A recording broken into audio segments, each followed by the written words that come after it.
जिंदगी वो दरिया है जिसकी तेज लहरों में आदमी को बहना है। आने जाने वाले सब मौसमों में रहना है, मौसमों में रहना है। वक्त की हथेली पर आसमान ने जो लिखा तारना नजर चाहे फिर भी टल नहीं सकता। दूसरा कोई भी हो आदमी की किस्मत का रुख बदल नहीं सकता, साथ चल नहीं सकता। जिंदगी वो दरिया है,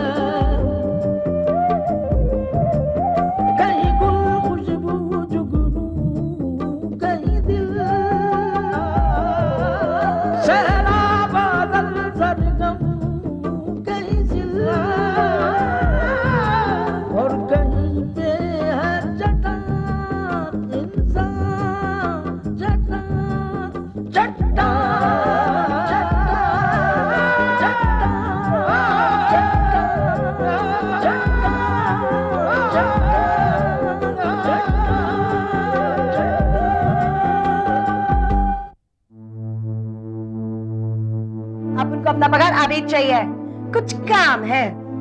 अभी मैं बहुत बिजी हूँ, अगले हफ्ते आना। जाओ अपना घर बसाओ, तुम्हें खुदा की अमानत में दिया। You got the job. Really? I got the job? ये सच है कि हमें बेटा चाहिए, लेकिन अगर भगवान ने हमें बेटी दी ना तो उसे भी हम खुशी से अपने सीने से लगाएंगे।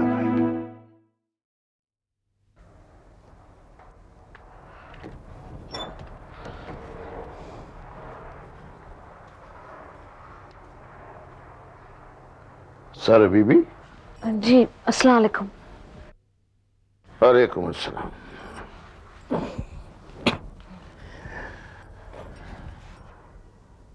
क्या बात है? कुछ भी तो नहीं। कुछ नहीं तो फिर ये आंसू क्यों? कहाँ है आंसू? सारा बीबी, ये आपने झूठ बोलना कब से सीख लिया है? पहले तो कभी ऐसा नहीं हुआ था। खान साहब, मैं कुछ परेशान हूँ। परेशान? आपकी तबीयत तो ठीक है ना? मेरी तबीयत को क्या हुआ है, ठीक ही है। अशरफ को खत लिखने की कोशिश कर रही थी मैं। खत रोते रोते लिखे जाते हैं? ये तो गुलखान ने पहली बार देखा है। देख लिया ना। आपको क्या हुआ है सारा बीबी? आप ऐसा बात क्यों कर रहे हैं? मेरी समझ में नहीं आता है, खत लिखने में परेशानी क्या है? मैंने अपने बेटे से इजाजत नहीं ली। किस बात की? आपसे निकाह करने की। वो आपका बेटा है, उससे इजाजत लेने के बाद मेरी समझ में नहीं आया। खान साहब, जब बच्चे जवान हो जाते हैं तो अपनी माँ के लिए वो सब कुछ बन जाते हैं। बेटे भी, बाप भी और दोस्त भी। माँ की सांस हमेशा औलाद के सीने में ही अटकी रहती है। ये आप कैसा उल्टा सीधा बात कर रहे हैं? मेरी समझ में नहीं आ रहा है। कोई उल्टी बात नहीं की है मैंने खान साहब, सीधी बात कर रही हूँ मैं। सीधी बात है तो सीधी तरह बोलो ना। पता नहीं अशरफ को ये शादी मंजूर होगी या नहीं। मेरे बारे में पता नहीं क्या क्या सोचेगा। वो आपका बेटा है, आपके बारे में जरूर अच्छा सोचेगा। जिस बेटे की आप जैसी माँ हो वो इस शादी को जरूर कबूल करेगा। आप उसकी माँ हैं। मगर आप उसके सौतेले बाप हैं। खान साहब, आप समझने की कोशिश कीजिए, क्या वो आपको कबूल करेगा? जब आपने मुझको कबूल किया है तो वो भी कबूल कर लेगा। चलो उठो, उठो जाके उसको खत लिखो और सुन, पूरी बात समझा देना उसको। एक और बात है, खत रोते रोते नहीं लिखना। हाँ, क्यों? काजल बह जाएगा इसलिए? सर अभी भी गम, दुख, वसवसे, अंदेशे किसकी जिंदगी में नहीं आते, उनको झेलना सीखो, उन पर आंसू बहाना छोड़ दो। गुल खान को आंसू पसंद नहीं। जी।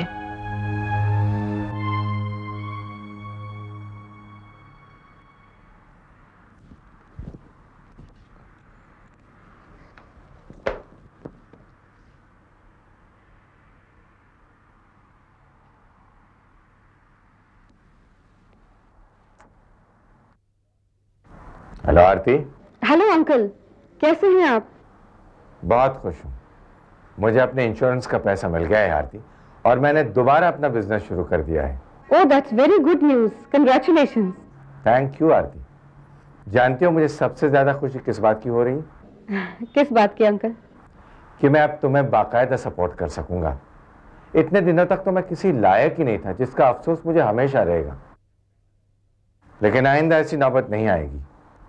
तुम और अजय तो मेरी जिंदगी का मरकज हो आरती। मेरी जिंदगी तुम दोनों के इर्द गिर्द ही घूमती है। अंकल, आपका ये कंसर्न मेरे लिए बहुत बड़ा सहारा है। बस इसके सिवाय मुझे और कुछ नहीं चाहिए। अब आप अजय और मेरे खर्च के लिए चिंता मत कीजिए। क्यों? क्यों ऐसा क्यों कह रही हो तुम? आपको याद है ना अंकल, मैंने आपसे कहा था कि मैं अपने पैरों पर खड़ी होना चाहती हूँ। अब मुझे मौका मिल गया है। एक बहुत अच्छी जॉब हासिल हुई है। अब मैं सर उठा के जी सकती हूँ। नौकरी में तुम्हें क्या मिलेगा आरती? 5,000, 6,000? तुम्हारी बहुत सी जिम्मेदारियां हैं। घर चाहिए, खाना चाहिए, कपड़ा चाहिए और गाड़ी भी तो चाहिए। और सबसे बढ़कर अजय की पढ़ाई लिखाई ढंग से होनी चाहिए। सब कुछ हो जाएगा अंकल। जहाँ चाह होती है वहाँ राह भी होती है। अजय की परवरिश करके उसे एक कामयाब इंसान देखने की तमन्ना मुझ में इतनी ज्यादा है कि मुसीबतों के अंधेरों में भी मुझे राह मिल जाएगी। क्या हुआ अंकल? आप क्या सोचने लगे? अब आप मेरी चिंता मत कीजिए। अब मैं अकेली नहीं हूं। अजय मेरे साथ है, उसकी चाहत मेरे साथ है, और राज परिवार का झुका हुआ सर देखने की तमन्ना मेरे साथ है। मैं भी तुम्हारे साथ हूं आरती। जब भी जरूरत पड़े मुझे याद कर लेना। Okay? Okay uncle. Bye bye. Bye.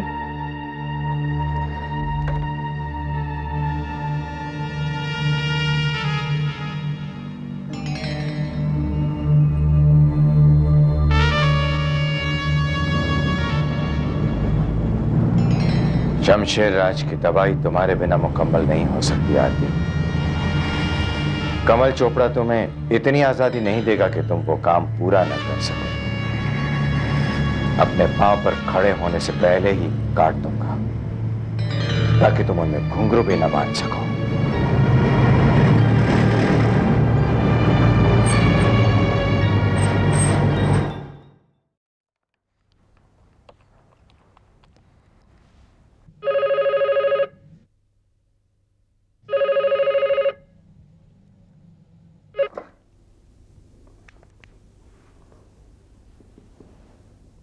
Hello विशाल, जन्मदिन मुबारक हो। माँ, आज के दिन तू मेरे जीवन में चांद बनकर उतरा था। मेरे आंगन में 100 सूरज जगमगा उठे थे। तेरी नन्ही नन्ही आंखों ने मेरे मन में अनमिट उजाले भर दिए थे। मैं मुकम्मल हो गई थी बेटा। हाँ माँ। विशाल, क्या बात है? तू बोलता क्यों नहीं? क्या बोलूं माँ, मैं कितना बदनसीब हूं। तूने मुझे जन्म दिया और मैंने तुझे दुख और आंसू के सिवा कुछ नहीं दिया। आज के दिन ऐसा मत बोल बेटे। आज का दिन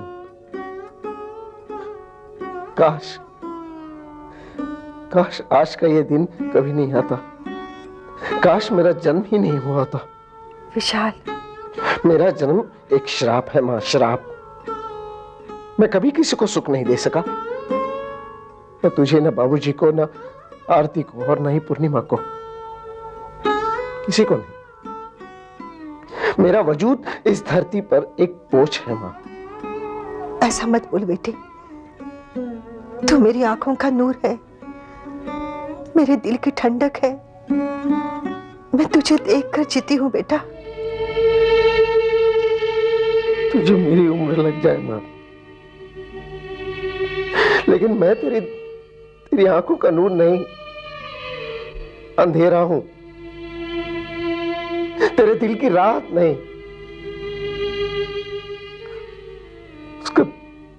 उसका दर्द हूं, तेरे जिगर का टुकड़ा नहीं, उस पर लगा एक घाव हूं जो जिंदगी भर नहीं भरेगा, नहीं भरेगा। मेरा जन्मदिन मत मना मां, मत मना।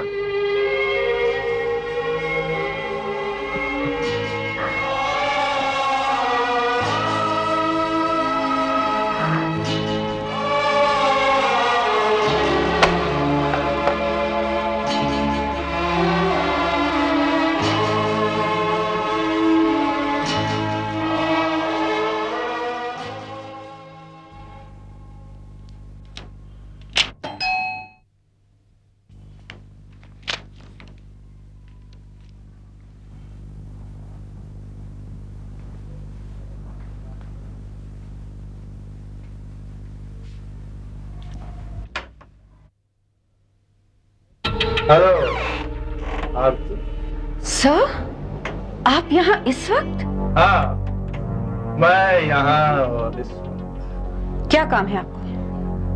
ये तो मैं अंदर आने के बाद ही बताऊंगा। सर, इस वक्त आप बहुत नशे में हैं। बेहतर होगा हम कल सुबह बात करें। मैं सुबह तक इंतजार नहीं कर सकता। मैंने बहुत इंतजार किया। अब मुझे अपने दिल पे काबू नहीं है। साहब, बहुत बड़ी गलती कर रहे हैं। मैं एक शरीफ औरत हूँ।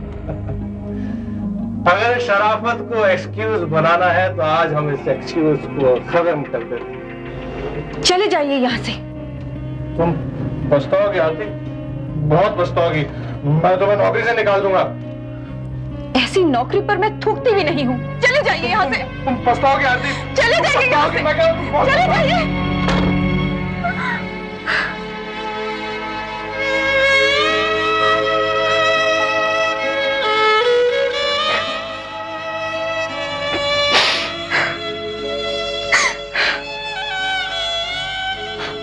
अजय, मेरे बच्चे, अपनी माँ को कभी अकेला मत छोड़ना। बस अब सिर्फ तुम्हारा सहारा रह गया।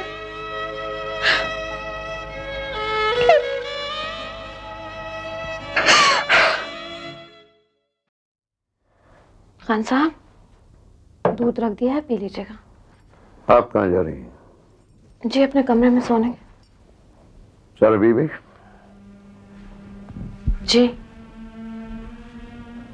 मैं देख रहा हूं, जब से हमारा निकाह हुआ है आप मुझसे कोई खिंची खिंची सी रहती है। नहीं खान साहब, ऐसी कोई बात नहीं है। अगर ऐसी बात नहीं है तो क्या बात है कि आपने अपना बिस्तर अलग कर रखा है? आपका ख्याल गलत है खान साहब। जो आप सोच रहे हैं वो हकीकत नहीं है। मैं तो सिर्फ इतना जानता हूं कि आप इस घर की मालकिन हैं। खान साहब, एक अदना मुलाजमा को आपने अचानक मालकिन बना दिया है। मुझे इस रिश्ते को समझने में थोड़ा वक्त लगेगा। मैं तो आपसे आंखें भी नहीं मिला पाती हूँ। क्यों?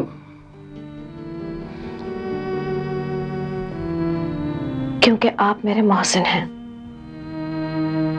आपने मुझ पर बेशुमार एहसान किए हैं। मेरी झोली खुशियों से भरती है आपने। मेरी नजरों में आपका दर्जा इतना बढ़ गया है कि मैं सिवाय इज्जत के आपके बारे में और कुछ सोच ही नहीं पा रही हूं। सर बेबी, मैं समझता हूं आप क्या कहना चाहती हैं, लेकिन कहीं ऐसा तो नहीं कि आपने किसी मजबूरी के तहत यह निकाह किया हो? मैं मजबूर नहीं थी खान साहब, लेकिन हाँ, थोड़ी मगरूर जरूर हो गई हूं। घमंड आ गया है मुझ में कि आप जैसा फरिश्ता सिफत इंसान उसने मुझे अपने निकाह में ले लिया है। खान साहब, मुझे थोड़ा सा वक्त और दे दीजिए। किस लिए?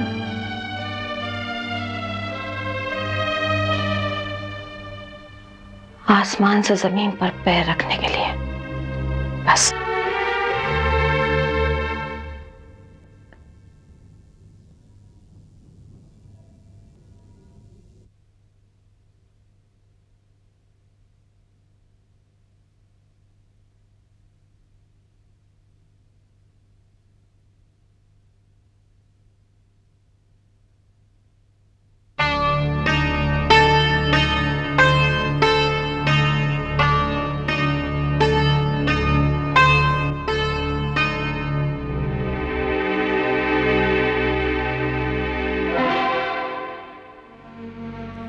जीवन एक तपता हुआ रेगिस्तान है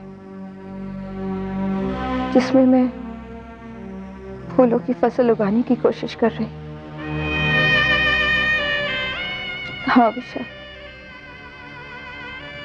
तुम्हारे बिना जीवन कुछ ऐसा ही है। ये एक सफर है जो किसी तरह कट जाता, लेकिन अगर तुम मेरे साथ होते तो मेरी हिम्मत बनी रहती। मेरे चारों तरफ हवस के गिद्ध मंडरा रहे हैं जो मेरा आंचल मैला करने के दर पे है। मैं कहां जाऊं? मैं क्या करूं? किसे सुनाऊं मैं अपनी विपदा?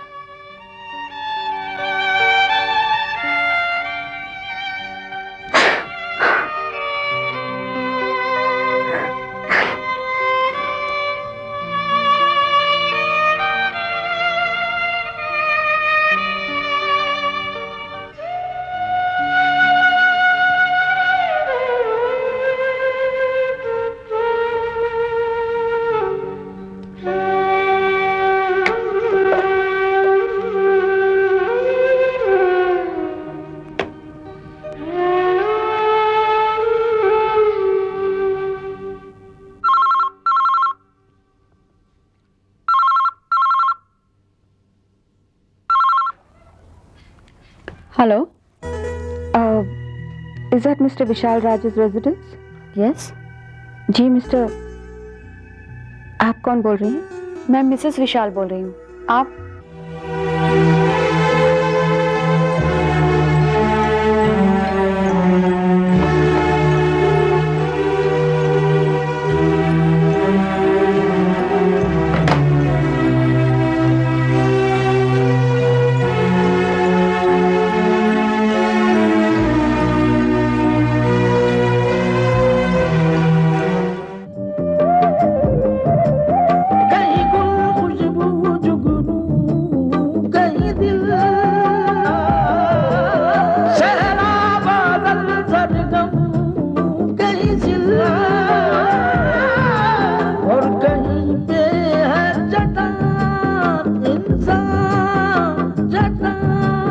चट्टान